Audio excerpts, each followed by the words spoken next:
"Ha!" said my aunt. "Well, sir, I have my own opinions," resumed Mr. Murdstone, whose face darkened more and more the more of bringing him up. "They are founded, in part, on my knowledge of him, and in part on my knowledge of my own means and resources. I am responsible for them to myself. I act upon them, and I say no more about them. It is enough that I place this boy under the eye of a friend of my own in a respectable business, that it does not please him, that he runs away from it, makes himself a common vagabond about the country, and comes here in rags to appeal to you, Miss Trotwood. I wish to set before you, honourably, the exact consequences, so far as they are within my knowledge, of your abetting him in this appeal." "But about the respectable business first," said my aunt. "If he had been your own boy, you would have put him to it just the same, I suppose?" "If he had been my brother's own boy," returned Miss Murdstone, striking in, "his character, I trust, would have been altogether different. Or if the poor child, his mother, had been alive, he would still have gone into the respectable business, would he?" said my aunt. "I believe," said Mr. Murdstone, with an inclination of his head, "that Clara would have disputed nothing which myself and my sister Jane Murdstone were agreed was for the best." Miss Murdstone confirmed this with an audible murmur. "Humph!" said my aunt. "Unfortunate baby!"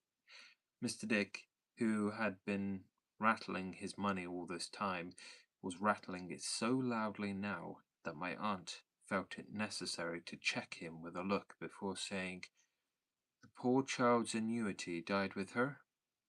"Died with her," replied Mr. Murdstone. "And there was no settlement of the little property, the house and garden, the what's-its-name rookery, without any rooks in it, upon her boy?" "It had been left to her unconditionally by her first husband," Mr. Murdstone began, when my aunt caught him up with the greatest irascibility and impatience. "Good Lord, man, there's no occasion to say that. Left to her unconditionally. I think I see David Copperfield looking forward to any condition of any sort or kind, though it stared him point blank in the face. Of course it was left to her unconditionally. But when she married again, when she took that most disastrous step of marrying you, in short," said my aunt, "to be plain, did no one put in a word for the boy at that time?" "My late wife loved her second husband, ma'am," said Mr. Murdstone, "and trusted implicitly in him." "Your late wife, sir, was a most unworldly, most unhappy, most unfortunate baby," returned my aunt, shaking her head at him. "That's what she was. And now, what have you got to say next?" "Merely this, Miss Trotwood," he returned. "I am here to take David back, to take him back unconditionally, to dispose of him as I think proper, and to deal with him as I think right. I am not here to make any promise or give any pledge to anybody. You may possibly have some idea, Miss Trotwood, of abetting him in his running away, and in his complaints to you. Your manner, which I must say does not seem intended to propitiate, induces me to think it possible. Now I must caution you that if you abet him once, you abet him for good and all. If you step in between him and me now, you must step in, Miss Trotwood, forever. I cannot trifle, or be trifled with. I am here, for the first and last time, to take him away. Is he ready to go? If he is not, and you tell me he is not, on any pretence, it is indifferent to me what. My doors are shut against him henceforth, and yours, I take it for granted, and are open to him." To this address my aunt had listened with the closest attention, sitting perfectly upright, with her hands folded on one knee, and looking grimly on the speaker. When he had finished, she turned her eyes so as to command Miss Murdstone without otherwise disturbing her attitude, and said, "Well, ma'am, have you got anything to remark?" "Indeed, Miss Trotwood," said Miss Murdstone. All that I could say has been so well said by my brother, and all that I know to be the fact has been so plainly stated by him, that I have nothing to add except my thanks for your politeness, for your very great politeness, I am sure, said Miss Murdstone with an irony which no more affected my aunt than it discomposed the cannon I had slept by at Chatham.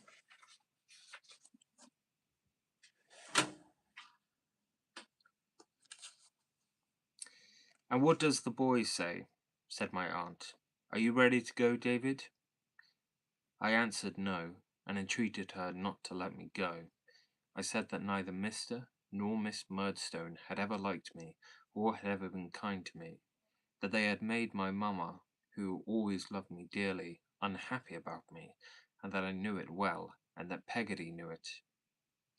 I said that I had been more miserable than I thought anybody could believe who only knew how young I was.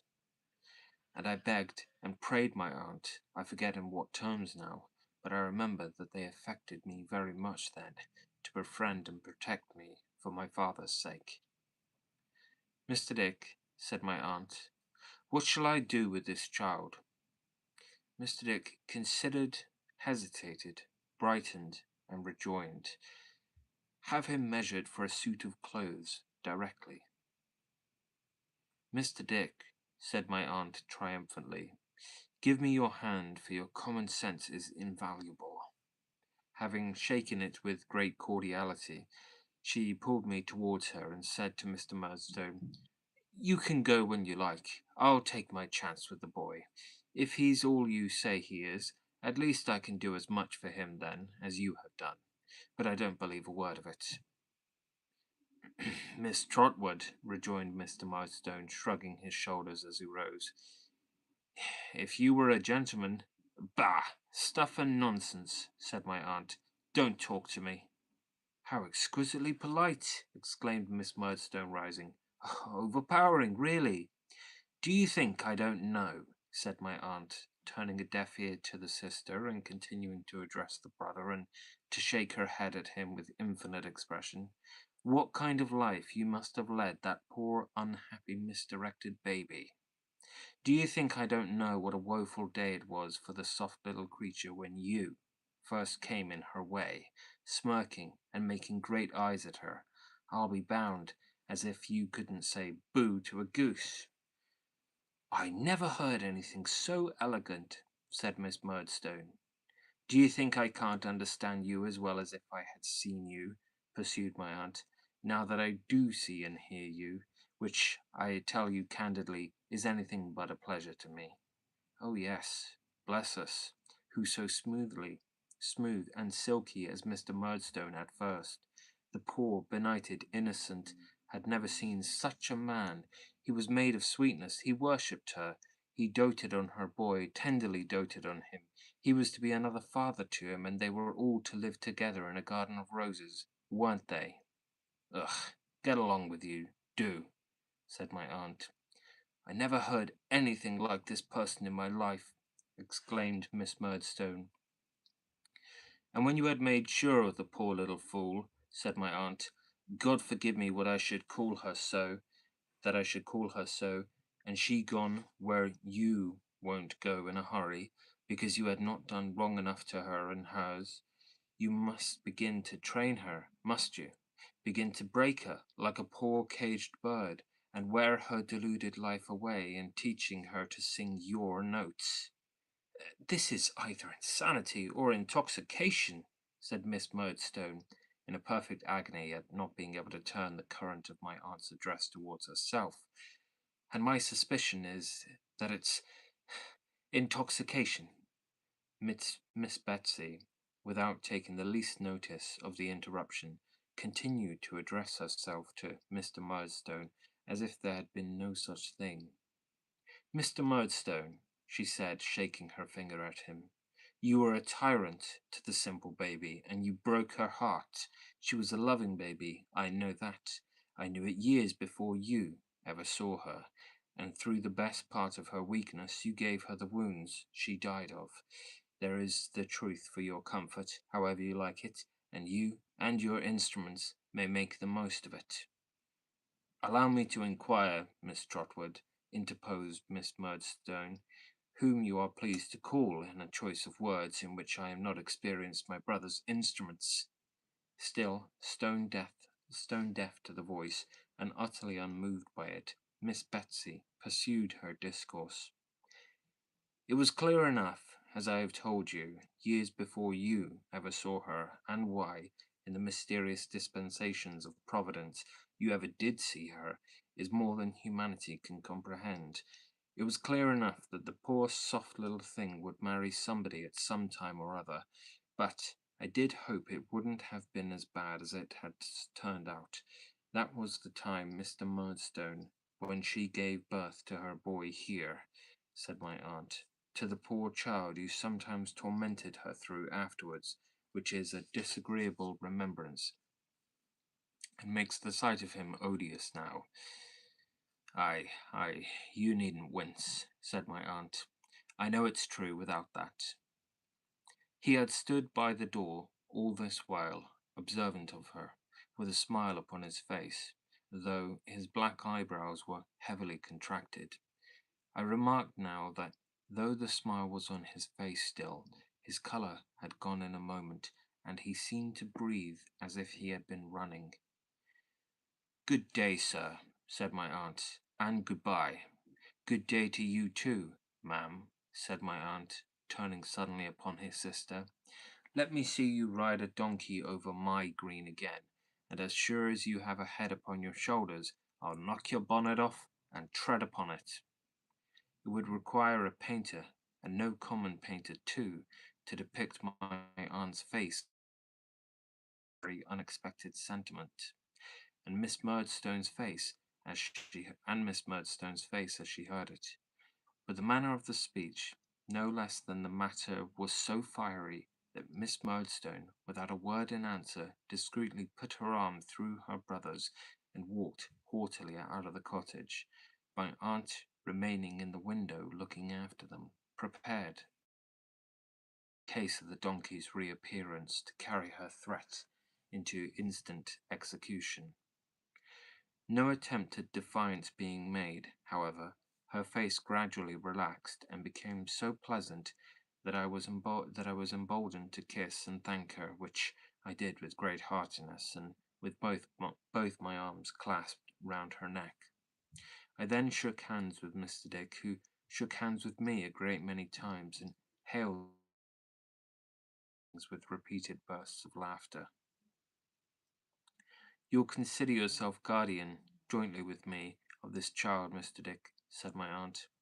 I shall be delighted, said Mr. Dick, to be the guardian of David's son. Very good, returned my aunt. That's settled. I have been thinking, do you know, Mr. Dick, that I might call him Trotwood. Certainly, call him Trotwood, certainly, said Mr. Dick. David's son, Trotwood. Trotwood Copperfield, you mean? Returned my aunt. Yes, to be sure, yes. Trotwood Copperfield, said Mr. Dick, a little abashed. My aunt took so kindly to the notion that some ready-made clothes that afternoon were marked Trotwood Copperfield in her own handwriting and an indelible marking ink before I put them on, and it was settled that all the other clothes which were ordered to be made for me, a complete outfit was bespoke that afternoon, should be marked in the same way. Thus, I began my in a new name and with everything new. Now that the state of doubt was over, I felt for many days like one in a dream.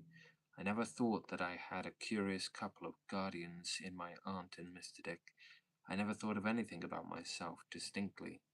The two things clearest in my mind were that a remoteness had come upon the old Blunderstone life, which seemed to lie in the haze of an immeasurable distance, and that a curtain had forever fallen on my life at Murdstone and Grimby's. No one has ever raised that curtain since. I have lifted it for a moment, even in this narrative, with a reluctant hand, and dropped it gladly. The remembrance of that life is fraught with so much pain to me, with so much mental suffering and want of hope, that have never had the courage even to examine how long I was doomed to lead it. Whether it lasted for a year or more or less, I do not know. I only know that it was and ceased to be, and that I have written, and there I leave it. Chapter 15. I make another beginning. Mr. Dick and I soon became the best of friends, and very often, when his day's work was done, went out together to fly the great kite.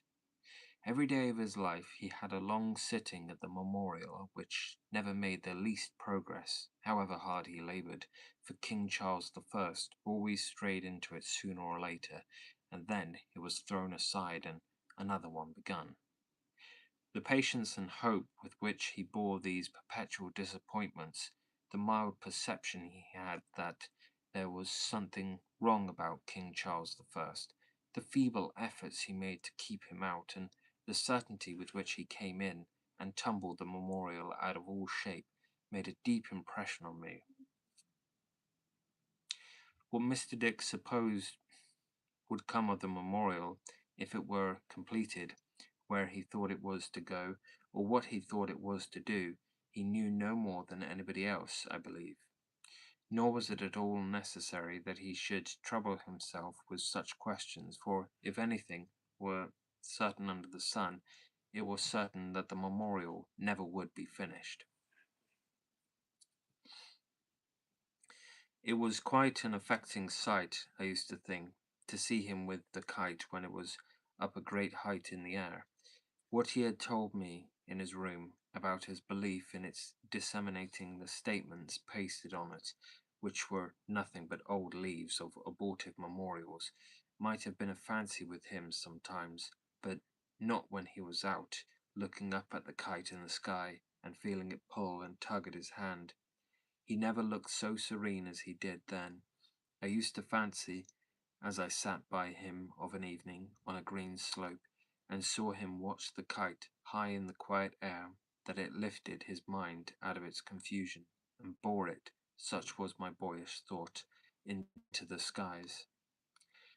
As he wound the string in, and it came lower and lower down out of the beautiful light, until it fluttered to the ground, and lay there like a dead thing, he seemed to wake gradually out of a dream, and I remembered to have seen him take it up and look about him in a lost way, as if they had both come down together, so that I pitied him with all my heart. While I advanced in friendship and intimacy with Mr. Dick, I did not go backward in the favour of his staunch friend, my aunt. She took so kindly to me that, in the course of a few weeks, she shortened my adopted name of Trotwood into Trot, and even encouraged me to hope that if I went on as I had begun, I might take equal rank in her affections with my sister, Betsy Trotwood. Trot, said my aunt one evening when the backgammon board was placed as usual for herself and Mr. Dick, we must not forget your education. This was my only subject of anxiety, and I felt quite delighted by her referring to it. Should you like to go to school at Canterbury? Said my aunt. I replied that I should, said my aunt. Should you like to go tomorrow? Being already no stranger to the general rapidity of my aunt's evolutions, I was not surprised by the suddenness of the proposal, and said, yes. Good, said my aunt again. Janet, hire the grey pony and chaise tomorrow morning at 10 o'clock, and pack up Master Trotwood's clothes tonight. I was greatly elated by these orders, but my heart smote me for my selfishness when I witnessed their effect on Mr. Dick, who was so low-spirited at the prospect of in consequence that my aunt, after giving him several admonitory raps on the knuckles with her dice-box, shut up the board and declined to play with him any more. But, on hearing from my aunt that I should sometimes come over on a Saturday, and that he could sometimes come and see me on a Wednesday, he revived, and vowed to make another kite for those occasions of proportions greatly surpassing the present one. In the morning he was downhearted again, and would have sustained himself by giving me all the money he had in his possession, gold and silver too, if my aunt had not interposed and limited the gift to 5 shillings, which, at his earnest petition, were afterwards increased to 10. We parted at the garden gate in a most affectionate manner, and Mr. Dick did not go into the house until my aunt had driven me out of sight of it. My aunt, who was perfectly indifferent to public opinion, drove the grey pony through Dover in a masterly manner, sitting high and stiff like a state coachman, keeping a steady eye upon him wherever he went, and making a point of not letting him have his own way in any respect, when we came into the country road, she permitted him to relax a little, however, and, looking at me down in a valley of cushion by her side, asked me whether I was happy. Very happy indeed, thank you, aunt, I said. She was so she was much gratified, and both her hands being occupied, patted me on the head with her whip. Is it a large school, aunt? I asked. Why, I don't know, said my aunt. We're going to Mr. Wickfield's first. Does he keep a school? I asked. No, Trot, said my aunt. He keeps an office.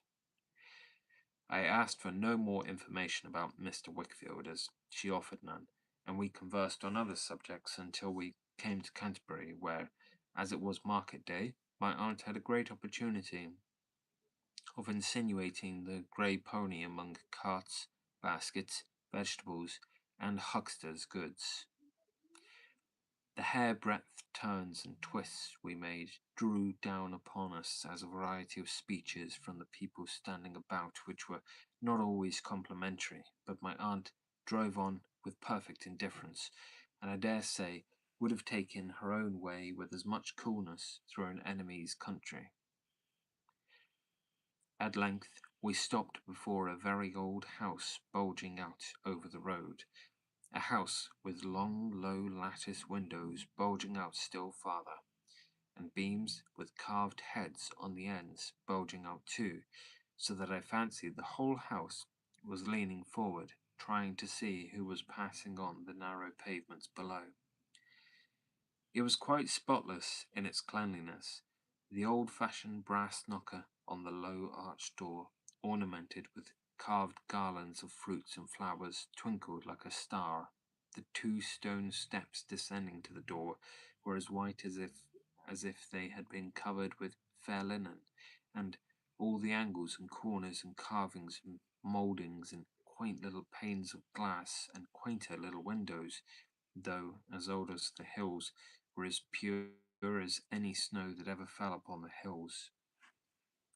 When the pony chaise stopped at the door, and my eyes were intent upon the house, I saw a cadaverous face appear at a small window on the ground floor, in the little round tower that formed one side of the house, and quickly disappear.